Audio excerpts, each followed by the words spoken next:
In my opinion, as I got to know Mosley better as a friend and colleague, I consider he's probably the greatest Englishman of our time. Definitely the greatest Englishman of our time. Probably the greatest Englishman of all time. A really astonishing man. Dan Harmston, a market porter, recalling one of the most controversial men of modern Britain, mentioned the name of Sir Oswald Mosley even now, half a century after his fascist movement was eclipsed by the outbreak of war, and almost a decade after his death, and it still arouses strong emotions. The force of his oratory, the power of his intellect are almost universally acknowledged, but Mosley is despised for his disdain for parliamentary democracy, his contempt for Britain's Jews, and his oft-stated desire to maintain peace with Hitler and Mussolini at almost any cost. When we have power, there will be no war, because we shall make peace with Germany and Italy in a new union of the great nations of Europe. Mosley was born into a landed family, served in the First World War, and immediately after entered Parliament as a Conservative. Haunted by the feeling that the war generation had been betrayed, he changed allegiance to the Labour Party and became one of its rising stars. But his widow, Lady Mosley, speaking from her home outside Paris, says he was dismayed by the failure of all the conventional parties to come to grips with the problem of mass unemployment. He was 13 years or something in Parliament, and he really did feel it was simply a talking shop. They did nothing. So Mosley broke away and formed the New Party, but that came to grief in the 1931 election. Geoffrey Ham, later Mosley's private secretary, recalls the next fateful step. Mosley then took the very controversial step of saying we don't need just a new party, but something entirely above parties, a movement, and a fascist movement. And fascism was not a discredited word then as it became later, it just became a term of abuse. He was now forever exiled from the mainstream of politics. But Lady Mosley, at one time a close acquaintance of Hitler who attended the Mosleys' wedding celebrations, insists that her husband at least had the merit of consistency.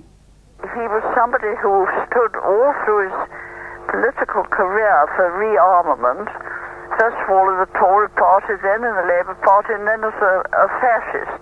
But he did not think we should intervene in the continent in other people's quarrels. His motto was, mind Britain's business. See over all the streets, the fascist banners waving, triumphant standards on the main street wall. See over all the streets the fascist banners waving. Mosley embarked on the task of building a mass fascist movement, intensely patriotic, almost military in discipline. Recruits wore the fascist black shirt until political uniforms were banned by law. Parliament was to be swept away, and the economy revived by state intervention and trade protectionism. In the bleak interwar years, it seemed to offer hope. Bill Wood remembers why he was attracted to fascism. Well, partly because of the hopelessness of the situation when you were on the dole at 17 bob a week and nobody seemed to know or want to know anything about you, and your future outlook was practically hopeless.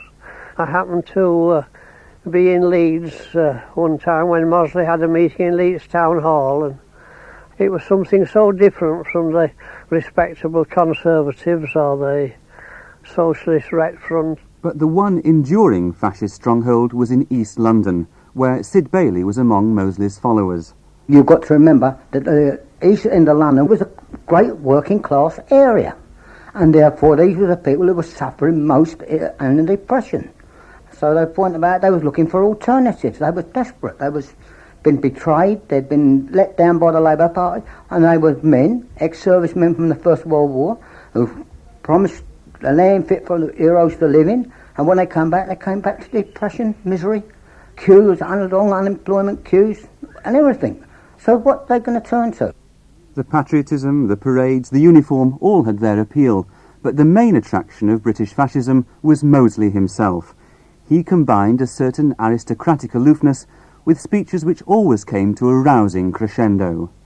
In the lives of great nations comes the moment of decision, comes the moment of destiny.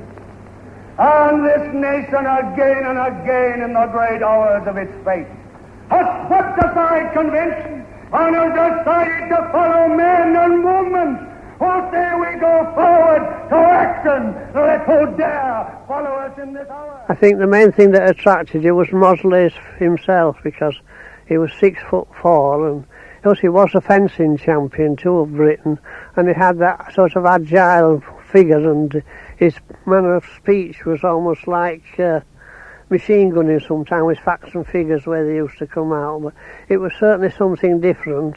The British Union of Fascists, like similar movements on the continent, was very much a one-man show. Geoffrey Ham describes Mosley as tall, dark and handsome, and occasionally a little overbearing. I met him once off a train in Manchester, and he stepped into the first taxi that he saw, and a railway policeman said to him, "You can't do that, sir, there's a long queue." And he said, "Queue, queue, too much of that damn nonsense in this country," and had driven off before the policeman could think of any answer to it. At first, Mosley got support from one of the best-selling newspapers, the Daily Mail. It once ran an article headlined, "Hurrah for the Black Shirts." But fascist thuggery against political opponents, and particularly the savage beatings sometimes meted out to communists who tried to disrupt black shirt meetings, antagonised Mosley's more influential supporters. And that, it seems, was what prompted him to turn to a more rabble-rousing, anti-Jewish form of fascism. But Lady Mosley says her husband was not anti-Semitic. Actually, the boot was on the other foot. He was not an anti-Semite. He wasn't interested in the subject ever. But you see, the Jews attacked him. The reason was they were having a very bad time in Germany. And they saw similarities between our movement and National Socialism. And in the East End of London, they're not very much loved, the Jews.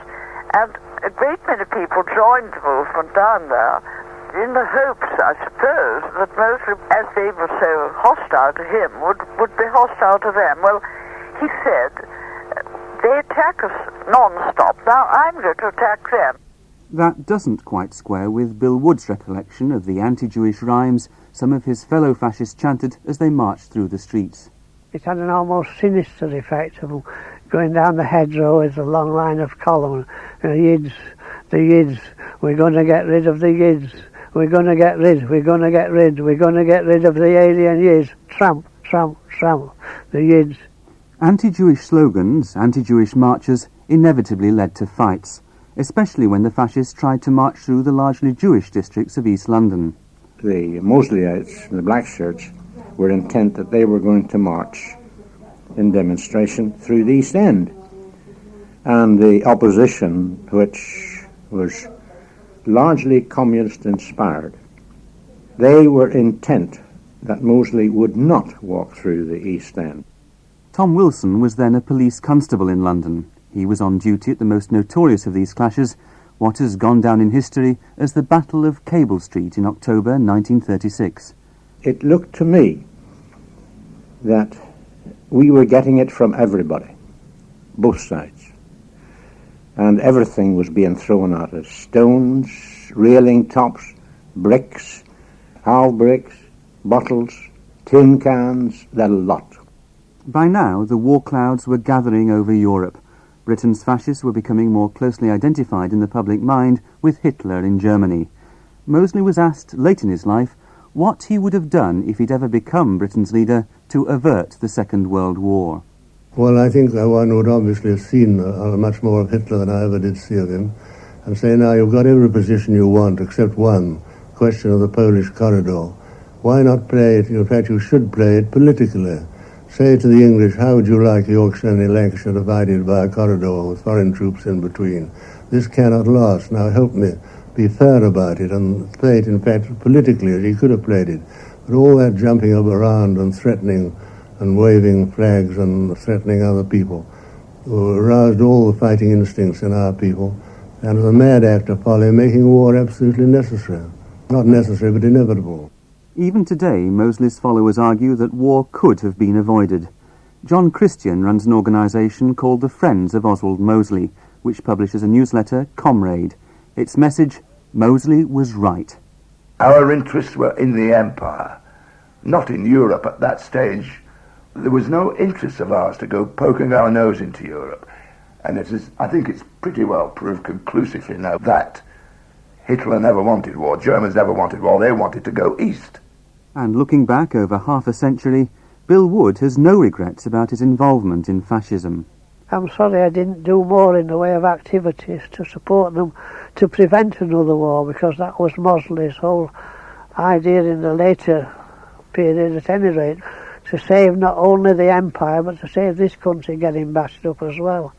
And as they said then, it would have saved about 20 million lives if they could have got a negotiated peace. But the conflict Mosley was so anxious to avoid lasted for 6 terrible years. Fred Bailey, another of Mosley's supporters, suggests that Britain's declaration of war in September 1939 was not a sign of Mosley's failure, but of his political success. How could you say the man failed? In my opinion, the war was done to prevent Mosley from taking power, because it was on the cards for him to take power in this country. Such talk is wildly exaggerated. Mosley's fascists never achieved wide support. Even in their East London stronghold, they couldn't win a single seat on a local council. At the height of his popularity, Mosley probably had no more than 50,000 followers. But Geoffrey Ham argues that Mosley's movement was not a Hitler fan club, as it has so often been portrayed. We opposed the war not because we were pro-German, but because we were pro-British and did not think it was in British interests. He said we should do nothing to injure Britain or assist an enemy. We should obey the law, and particularly if we were members of the forces, we had a number of members in the forces, we should obey the rules of the forces. But subject to that, and we should do everything within the law to try to persuade the government to make a just and honourable peace. Mosley himself was suspected, on slender evidence, of being prepared to cooperate with Hitler if ever England was invaded. In 1940, he and his wife and hundreds of his supporters were interned under emergency wartime powers. An injustice, says John Christian. By that time, most of Mosley's young men were already serving in the armed forces. And in fact, the first official casualty of the war, 20-year-old Kenneth Day, a No. 9 Squadron RAF, was a Mosley black shirt. After the war, Mosley was a spent force. The fascist powers had been defeated. The economic depression was over. He recognised there was no future in fascism. There's no question of resurgence. At the last day of the war, my husband said fascism is dead. Mosley turned to advocacy of greater European union, alongside strict racial segregation, but his movement made little impact. Mosley himself lived much of the time in France, awaiting the call to become Britain's saviour, a call that never came. Sir Oswald Mosley died in 1980. Not a disappointed man, insist his followers. It was Britain that had failed, not Mosley. Together in Britain we have lit a flame that the ages shall not extinguish. Guard that sacred flame, my brother black shirts, until it illumines Britain and lights again the path of mankind.